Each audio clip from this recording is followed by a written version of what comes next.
Coral pulled off her seaweed covers and swam over to see if Angel was awake. She tapped her gently, and Angel put on her cockle implants. She murmured sleepily. She pushed her sister's hand away, rolled over, and then started snoring again.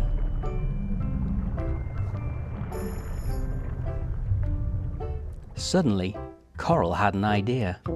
"If you get up, I'll let you play with my sponge ball," she said. Angel rolled back over and peeked one eye at her sister. Coral's sponge ball was Angel's favourite toy.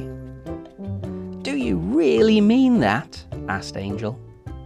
"Of course," said Coral. "I never tell a lie."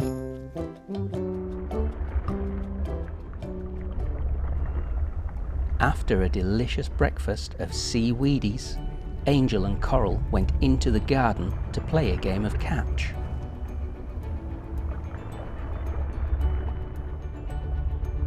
Halfway through the game, a butterfish fluttered towards Angel and sunk its teeth into her arm. She jumped up and down, trying to scare the butterfish away. Coral didn't notice Angel was distracted. She threw the ball and it hit Angel on the back of the head. One of Angel's cockle implants floated off. "Ah!" screamed Coral, realizing what she had done. The cockle implants meant the world to Angel, and Coral blamed herself for not paying more attention.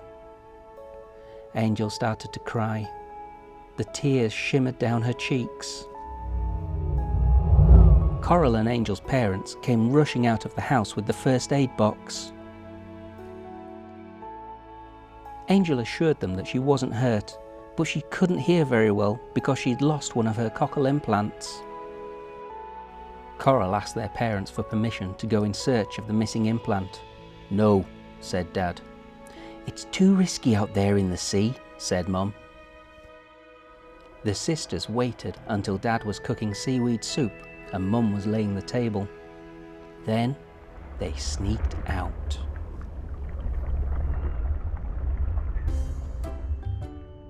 They asked all sorts of merpeople if they'd seen a cockle implant floating around. Then they met an old mermaid. "If you're searching for a cockle implant, maybe my grandson will help you. He's been longing for an adventure since we arrived here a few months ago," she said, making sure Angel could see her face as she was speaking. "Finn, dear, will you come out here, please?" Coral heard her shout. A blonde merboy swam out from behind the door and peeked at them. "Finn, you know how you've been longing for an adventure," the old mermaid said. He nodded. Angel quickly brought him up to speed, telling him all about her missing cockle implant. "My theory is that it's at Muddy Waters," Finn said clearly, after taking his hands away from his mouth. Coral and Angel began to tremble. They swam through the deserted shipwreck, past the octopus's lair,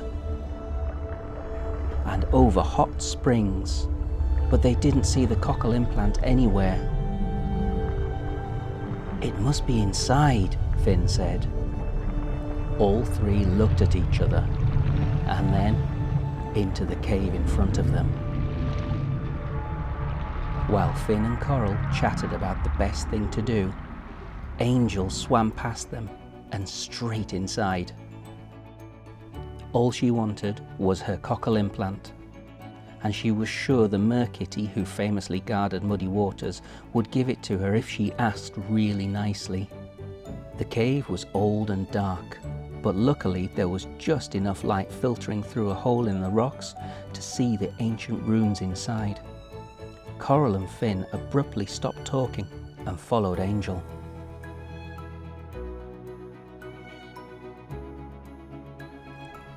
They looked at the walls and found secret instructions telling them how to find the merkitty. Play music to the shark and the vibrations will keep them asleep. Put on these goggles and the invisible squid you will peep. The trio agreed that Finn would stay behind and sing to the sharks. Coral and Angel put the goggles on, and then the glowing squid appeared. They swam carefully past them. Avoid the strangling seaweed at all cost. Be kind to the barnacles, or all will be lost. The sisters spotted the long, slimy seaweed floating in the water and blocking the way in front of them.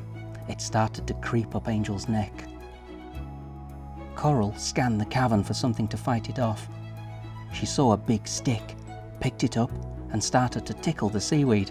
It squirmed and hid under a rock. The girls swam to the next room. Finally, they saw the barnacles jumping up and down, ready to stick onto anyone who passed and trap them there forever. "I know," Coral said. "I'll tell them a story so they're distracted and you sneak past." Angel looked nervous.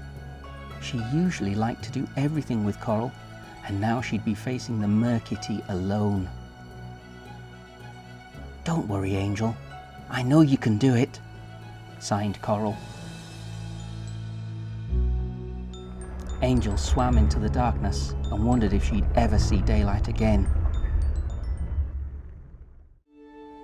Then she felt a shudder and saw a hole in the cave above her which let some light in. The monstrous Merkitty appeared before her. He was big and frowny, with a furry top half and a long scaled tail which was teal and purple. Angel noticed his emerald green eyes and blue nose. He had smiling barnacles clinging to his teeth and very sharp claws. It was very hard to hear in the echoing cave, so Angel decided to try signing to the Merkitty. "Hello, sir," signed Angel nervously, her hands shaking. "Are you well?" The Merkitty gave a low growl and then signed back. "Why are you here? And how come you can use my language?" Angel smiled. To her surprise, the Merkitty was deaf too. "I'm here to find my Cockle implant," she signed back. "We lost it today, and we're not sure if it floated through here." The Merkitty growled again, but then stepped aside, leading Angel to an enormous door. "Unlock it," signed the Merkitty, scowling. Angel unlocked the door to reveal a gargantuan cavern filled to the brim with gleaming treasure. She swam in and began rummaging through all the stuff to see if she could find her beloved Cockle implant. Angel felt a tap on her shoulder. "Do you need some help in here?" the Merkitty asked. "Yes, please," signed Angel. The two of them sat on the floor of the cave and searched through the treasure. Angel found 2 rubies, 3 emeralds, 8 pearls, and many glimmering jeweled necklaces, but no Cockle implants. She signed to the Merkitty as she searched and told him all about her sister Coral and her new friend Finn. In turn, the Merkitty signed stories to her about his cave and all his treasures, but said he had no friends to share it with. Angel realized he must be very lonely. He knew no one else who signed at all. Suddenly, Angel squealed as she saw the Cockle implant sitting between 2 pieces of gold. Smiling widely, she gave the Merkitty a hug, which he did not like at all, and promised to come back and visit him soon. She swam quickly back to her sister and Finn to tell them the good news. The sisters swam home and their parents swept them into a hug. "Where were you?" Dad said. "We were so worried, we even contacted the Mer police," Mum added. They told their parents everything and asked if they could invite Finn and the old mermaid round for seaweed soup to say a big thank you. Their parents were happy they'd found the Cockle implant, but angry they'd snuck out. They told them that yes, they could have their new friends over for tea, but then they were going straight to their room. After their big adventure, Coral, Angel and Finn often played catch together, but were very careful to throw the ball gently. Sometimes the three friends went back to visit the Merkitty too, which he sometimes enjoyed.